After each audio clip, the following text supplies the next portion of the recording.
White House National Security spokesperson John Kirby said on Tuesday that the United States remains committed to defending Israel against an Iranian attack and was hopeful about a possible Gaza ceasefire agreement. Kirby says that it was tough to predict the chances of an attack, but the White House takes Iranian statements seriously.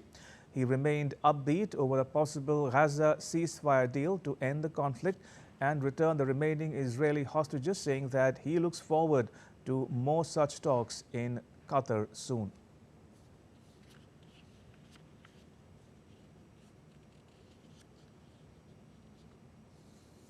And Sarah Coates joins us from Tel Aviv. Sarah, what can you tell us about this Israeli military raid in the West Bank?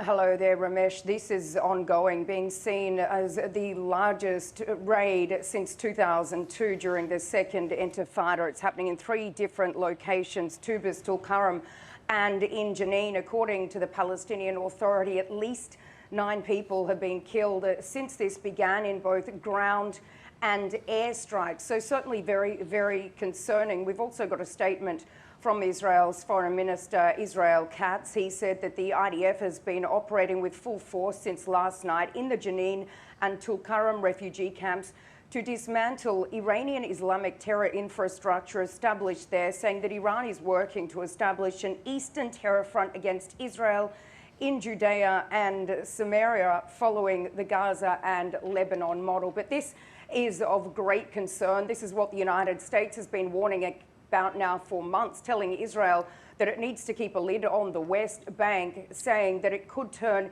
into a third front. So, of course, very, very concerning. And we do understand there are hundreds of troops on the ground, and this raid could go on for days. Ramesh. You refer to the U.S., Sarah. The U.S., for its part, says it remains hopeful of a Gaza ceasefire agreement.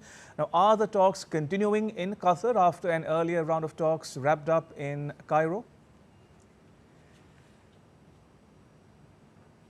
They are continuing in Qatar, Ramesh. Very low-level talks, though, and with regards to what we've been hearing from the United States, the only optimism coming from any of these mediating parties is from the United States. The White House spokesperson, John Kirby, he came out to say that talks have not broken down, that they remain optimistic, but certainly, once again, the US being the only optimistic party there. We do understand that a very low-level working team from the Shin Bet and the Mossad is in Doha trying to iron out these very large gaps between Israel and Hamas, the biggest, of course, being Israel's control over the Philadelphia corridor. That's that very narrow strip of land that separates Gaza and Egypt, and one that the Israeli Prime Minister Benjamin Netanyahu says he will not pull troops from, saying this could see a resurgence of weapons smuggling from Egypt into Gaza. So certainly not getting any closer, it appears, to this ceasefire and hostage deal. But